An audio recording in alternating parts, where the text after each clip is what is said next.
Kiai tugasnya hanya al-amru bil ma'ruf wa nahyu anil munkar. Maka kalau ada, maaf pemerintah, maaf Pak Menteri, maaf Pak Wali Kota, maaf Pak Bupati, kalau dia kiai berbeda dengan pemerintah, itu kiai yang bagus, kiai yang peduli dengan negaranya, tidak mau kiai membiarkan negara ini hancur, tidak mau kiai membiarkan negara dalam kedoliman. Kiai tegur, kiai yang negor ini kiai yang baik, yang cinta negara, cinta bangsa. Kalau ada kiai berbeda, jangan ditangkap, jangan dipenjara. Kalau ada kiai berbeda, undang ke kantor kabupaten. Syukron Makmun berbeda dengan Bupati Lumajang. Bukan musuh saya ini, saya cinta sama bupati, supaya bupatinya tidak tergelincir. Undang saya ke kabupaten. Ini namanya demokrasi. Ngopi bersama dengan bupati, betul apa tidak? Kalau perlu dengan mie goreng, betul atau tidak? Mari bicara apa maunya Pak Sukron. Oh begini Pak Bupati Lumajang, begini Pak Bupati Pasuruan, sesuai dengan Al-Quran dan Sunnah Nabi begini. Kan enak toh. Jangan dimusuhi, lalu dianggap lawan. Ulama ini yang mendirikan republik ini. Kalau tidak ada ulama, tidak ada NKRI. Saya tegas, persilakan yang mau nuntut. Tidak ada ulama, tidak ada NKRI.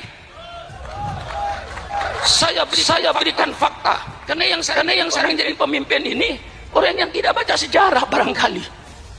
Ya, Al-Mukarram Kiai Stakuf itu yang akrab dengan saya dulu kakeknya. Kiai Bisri Mustafa yang akrab dengan saya kemana-mana. Lalu dengan Kiai Ulil Bisrinya, sekarang cucunya. Lah ini perlu baca sejarah. Ketika Indonesia mau proklamasi, Bung Karno bikin 60 panitia, gagal. Akhirnya bikin 9 panitia. Terdiri pada Bung Karno, Bung Hatta, Maramis dari Katolik, Abi Kusno, Wahid Hasyim, dan termasuk beberapa ulama-ulama lainnya mendapatkan rumusan. Apa rumusnya?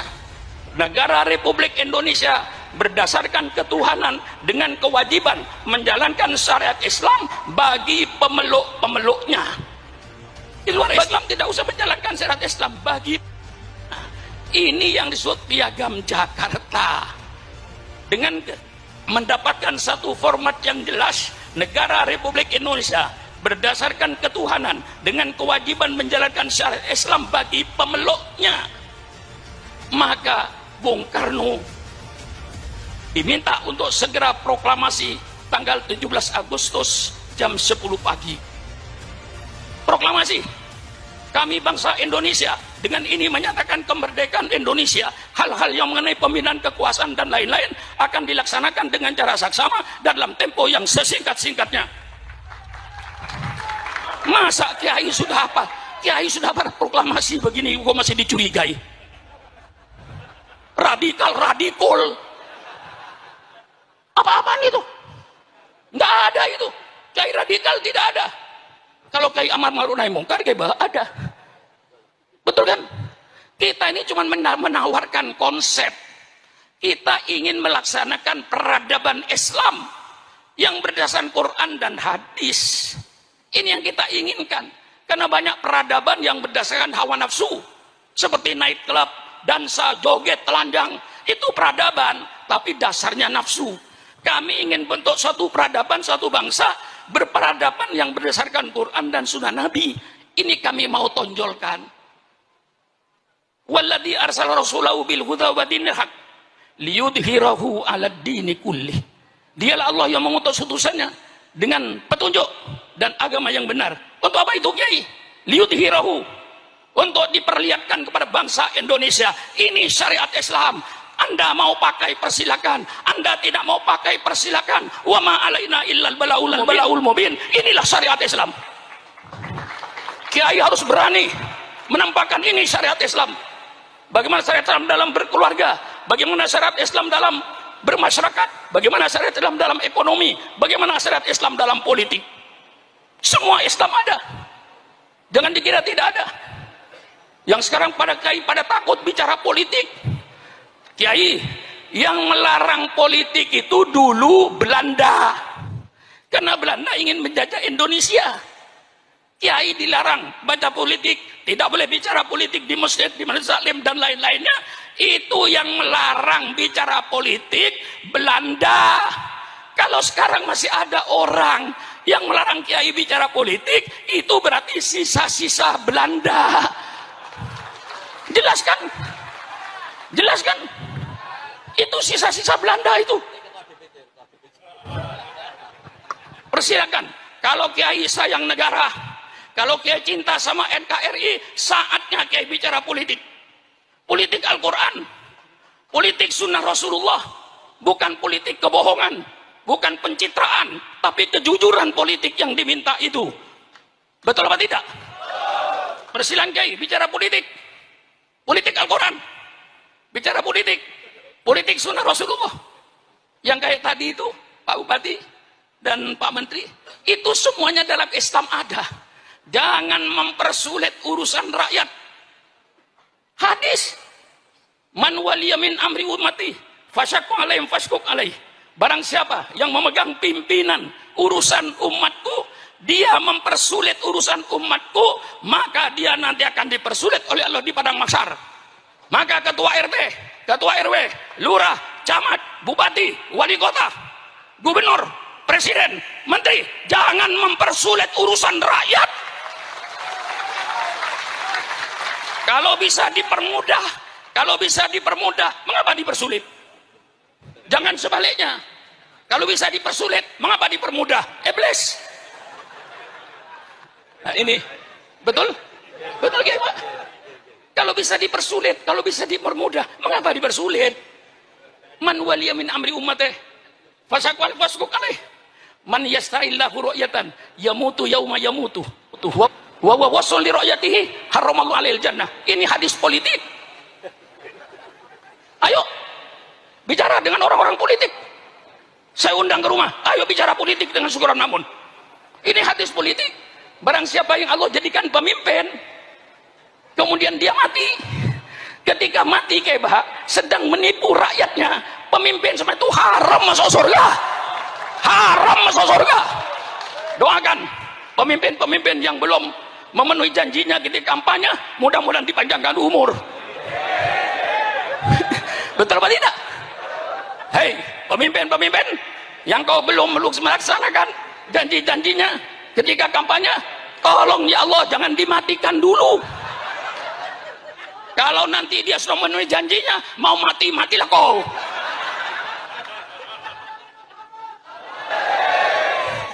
Kurang apa saya ini? 83 tahun. Nggak pantas saya bicara begini nih. Bukan waktunya sudah. Giliran Kebaha ini. Nih. Dulu ayah beliau yang akrab dengan saya, namanya Kiai Nur Salim kan. Itu paling akrab dengan saya. Di pesantren hampir tiap tahun saya ke situ. Sekarang putranya, giliran sampian sekarang itu. Ini cucunya Mbah Hamid, bilang jadi wali. Lah iya, saya sudah nggak pantas sudah. Tapi karena saya katakan, hai bangsa Indonesia, jangan kau bangunkan macan tidur. Saya sudah tidur. Tapi kalau Islam kau ganggu, jangan coba-coba. Yang umurnya Syukuran Makmun 82 tahun, Islam diganggu, komputer berputar 28 tahun.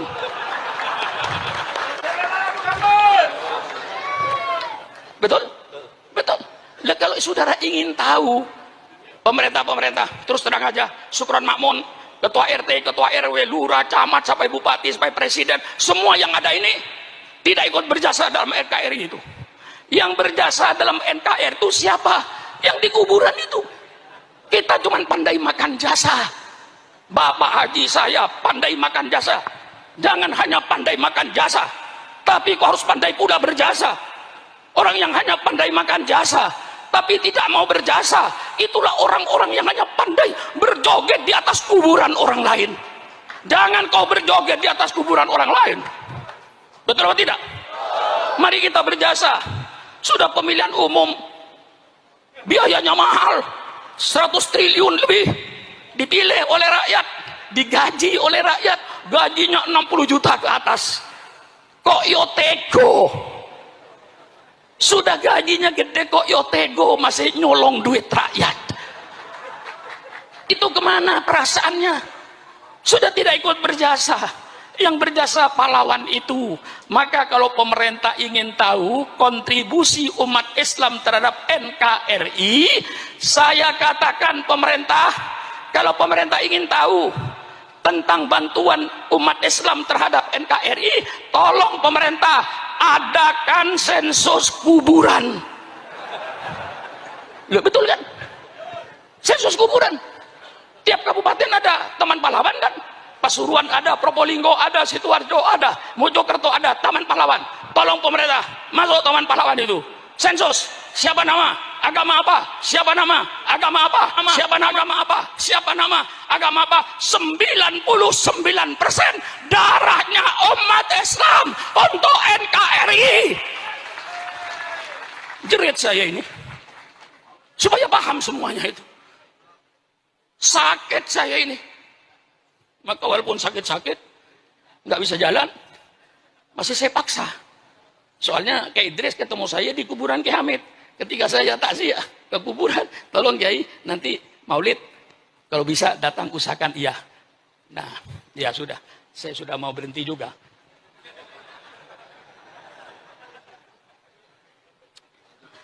Nah, saudara-saudara, kalau di sensus kuburan, 99% darahnya umat Islam. Tadi yang saya katakan, kalau tidak karena ulama nggak ada NKRI. Jam 10 pagi proklamasi Bung Karno. Jam 3 sore angkatan laut Jepang datang kepada Bung Hatta. Dia bilang kalau 7 kata ini tidak dicoret, Indonesia Timur tidak ikut. Subhanallah. Pagi proklamasi jam 3 Pak Saiful mau pecah Indonesia ini. Ya saya kenal betul dengan dia. Sama-sama NU-nya kok. Saya sejak dulu NU, tapi NU dulu. Tapi rupanya kembali ke NU dulu dia. Kalau NU dulu sama dengan saya. Apa? Ya, kalau NU yang macam-macam, ya tunggu dulu. Betul atau tidak? Kalau NU, ya ini sudah saya tahu dia kembali kok. Selalu merayu saya kok. Ke pesantren saya berkali-kali itu menunjukkan tanda rujuk itu ya. Ya, soal kelahian Pak Saiful ngerayu itu urusan dia lah, tapi yang jelas berhasil dia kok. Sampai saya bilang, tolong kalau betul Habib Taufik datangkan betul dia itu. Iya, yang saya minta temu sampean lah. Jangan dikira. Nggak ngomong dia. Ya, pokoknya urusan ngerayu kasih dia lah. Nah ini saudara, jam 3 sore Angkatan Laut Jepang itu datang menghadap Bung Hatta. Kalau ini tidak dicabut, kami Indonesia Timur tidak ikut. Berarti waktu ada Republik Indonesia Timur, ada Republik Indonesia Barat. Tanggal 18, Bung Hatta kumpulkan lagi. Minus Pak Wahid Hasyim karena pulang ke Indonesia diganti dengan seorang ulama dari Sumatera. Perdebatan terjadi. Kata satu tidak bisa, ini sudah ditandatangani. Kata satu gimana nanti kalau pecah Indonesia ini dengan lapang dada wahai bangsa Indonesia dari Sabang sampai Merauke. Kalau tidak karena lapang dadanya para tokoh Islam waktu itu, NKRI tidak ada. Tegas saya, tangkap aja. Saya sudah umur 82 tahun tuh. Di penjara tinggal wirid aja. Lah iya. Saya sudah nggak ada apa-apa sekarang Pak Saiful. Nggak usah curiga dengan Supron Makmun. Walaupun saya nanti aktif di NU, jangan curiga. Jangan curiga. Mau jadi menteri sudah ketuaan. Mau jadi DPR sudah ketuaan. Tidak ada yang ada depan saya kecuali kuburan. Di depan saya kuburan. Jabatan sudah nggak ada, sudah lewat semuanya itu. Kalau saya masih umur 60 tahun, sampai boleh curiga saya, takut disaingi jabatannya. Takut berebut menteri, tidak bakalan sekarang sudah saya mau jadi menteri aja. Saya sudah lihat kuburan situ tuh. Nggak usah curiga. Ini umur sudah umur tambahan.